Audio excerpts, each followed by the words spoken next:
Hola, bienvenidos, ¿qué tal están? Mi nombre es José Manuel López García. Les voy a hablar del racionalismo. Indudablemente el racionalismo es una corriente filosófica muy importante porque diríamos que con ella comienza la filosofía moderna, sobre todo a partir de Descartes, que es el gran creador y fundador del racionalismo. Se puede decir que también el racionalismo es coetáneo con el surgimiento de la revolución científica que se produce, como todo el mundo sabe, en el siglo XVII, fundamentalmente con varios científicos como son Galileo Galilei, como es Kepler, como es Tycho Brahe, como es Newton, como es el propio Leibniz, que era filósofo y también hombre de ciencia, incluso también con Descartes, que también se interesó por la geometría analítica, como se sabe. Incluso podríamos nombrar a Spinoza, que aunque fue filósofo fundamentalmente, pues también intentó demostrar de forma geométrica con su ética, precisamente, que es su obra principal. El propio Leibniz también pues, descubrió el cálculo infinitesimal, como se sabe, aunque fue algo después que probablemente que Newton. En cualquier caso, Newton es otra de las grandes figuras de la revolución científica, aunque estaba más bien en la línea empirista, contraria al racionalismo. Podemos decir que el racionalismo es una corriente filosófica que insiste en que lo más importante es la razón en el conocimiento, porque los sentidos nos engañan con muchísima frecuencia y por lo tanto no podemos confiar en la validez del conocimiento que nos ofrecen los propios sentidos. En este sentido, se podrían destacar varios puntos importantes para entender perfectamente lo que es el racionalismo. El primero sería que hay una confianza plena en la razón humana, ya que la razón es la única facultad que puede conducir al hombre al conocimiento de la verdad. Razón pues se opone no tanto a la fe o a la revelación religiosa, sino sobre todo a los sentidos y pues a la imaginación y a la pasión, que también, según Descartes, pueden ser engañosos. Por lo tanto, el poder de la razón se basa también en la deducción y la razón es una facultad sistemática y coincide con la realidad. Así lo había, por ejemplo, planteado el propio Parménides. Además, hay que destacar que con el racionalismo surge la búsqueda de un nuevo método y en este sentido, diríamos que el método matemático es la base de la filosofía, o debe serlo, según el mismo Descartes, siguiendo pues a otros pensadores y sobre todo a una corriente de pensamiento que existía ya en el siglo XVII. Incluso, como ya he comentado hace poco, pues hace un momento, los racionalistas quieren proceder del mismo modo que los matemáticos, lo que había dicho del more geométrico, como señaló Spinoza. Estos métodos matemáticos o geométricos nos dan más seguridad o una seguridad total en el conocimiento. Y otra cosa es que luego, por ejemplo, las definiciones diríamos creadas por el método geométrico de Spinoza han sido puestas en cuestión o discutidas actualmente, pero de todas maneras es indudable que la matemática proporciona un saber pues más riguroso, más profundo, más preciso en general que si utilizamos otros métodos de conocimiento. De hecho, el propio Spinoza elaboró un tratado de la reforma del entendimiento, pero en definitiva el punto clave, el punto crucial es saber que la razón no nos engaña si lo utilizamos bien, siguiendo el modelo, por ejemplo, de la matemática, de la geometría, etc. Y en cambio los sentidos sí nos pueden confundir y engañar y hacer que nos equivoquemos. Y, por lo tanto, como Descartes y los grandes filósofos racionalistas buscan un saber cierto, un saber verdadero, un saber que no sea nunca falso, pues diríamos que el método racionalista parece que nos garantiza esa certeza, esa seguridad en el conocimiento.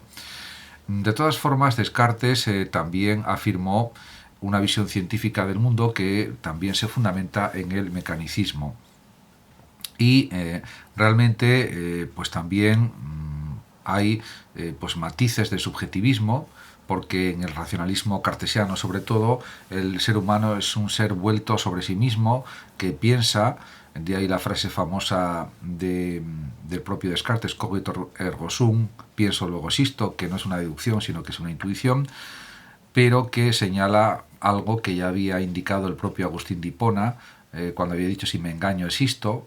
Pues dudar es algo parecido, en el sentido de que es una actividad del pensamiento, una operación del pensamiento, y por lo tanto, si pienso existo, si dudo existo, podríamos decir también. En este sentido, el problema del conocimiento se convierte con el racionalismo en el problema fundamental de la filosofía moderna. Y también, por supuesto, Descartes y los cartesianos construyen una metafísica de altos vuelos basada en el concepto de sustancia. Sustancia, por tanto, es la primera idea innata, y el innatismo que afirma Descartes y que afirman en general los filósofos racionalistas, pues es rechazado este innatismo por parte de los filósofos ingleses como David Hume, John Locke, etc., y otros pensadores sensistas o materialistas también del siglo XVIII, porque consideran que son conceptos inventados y que no responden a una realidad empírica, experiencial, podríamos decir. Por lo tanto, los racionalistas, los filósofos racionalistas, son ante todo metafísicos, y con ellos la metafísica alcanza pues un nivel comparable a la metafísica aristotélica. Y habrá que esperar hasta Hegel, en el siglo XIX, para encontrar una metafísica comparable a esta metafísica racionalista, por su complejidad, por su profundidad, por su finura y por su capacidad de analizar el pensamiento, de analizar las formas de pensar, las formas de entender, de comprender, de demostrar, etc. Indudablemente, el gran pensador que crea el racionalismo, como ya he comentado, es Renato Descartes, que nació en 1596 y murió en 1650, y que nació en Francia. Murió prematuramente porque, por una enfermedad que padeció en las últimas semanas de su vida, la última semana de su vida prácticamente, pero que realmente dejó grandes obras escritas, grandes tratados, y el proyecto cartesiano también supone la unificación dentro del racionalismo de todas las ciencias en una sola, porque a juicio de Descartes todas las ciencias son una única sabiduría humana que permanece siempre una y la misma, aunque se analicen diferentes objetos, conocimientos, etc. Y él considera que existe un método universal y único para todas las ciencias también. En este sentido, pues hay que afirmar que Descartes se opone radicalmente a la filosofía aristotélica y más bien sigue ciertos planteamientos del platonismo por su espiritualismo, por su subjetivismo, etc.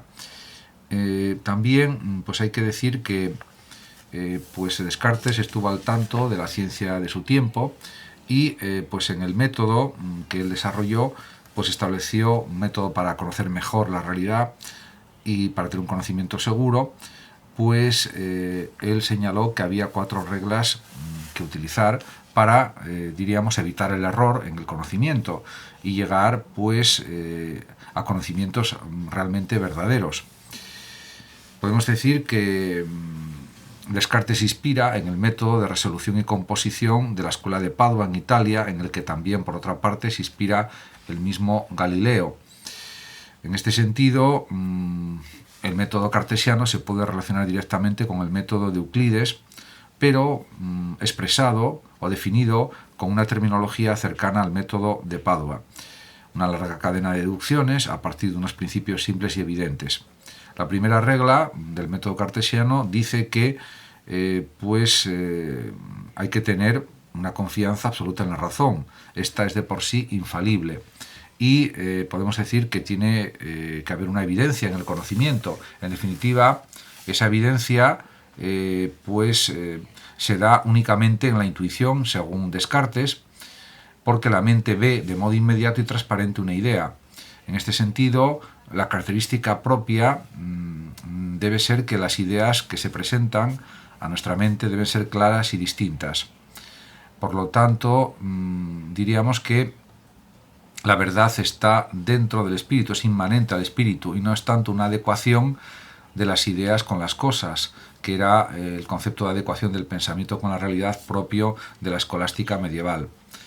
En cuanto a la segunda y tercera regla, la segunda regla sería el análisis, analizar cada una de las dificultades del conocimiento, como mismo dice, en partes y en tantas partes como sea posible, llega a decir, y cuantas requiriera o requiriese su mejor solución. En cuanto a la síntesis, sería conducir ordenadamente los pensamientos, comenzando por los objetos más simples y más fáciles de conocer para llegar a los más complejos, etc.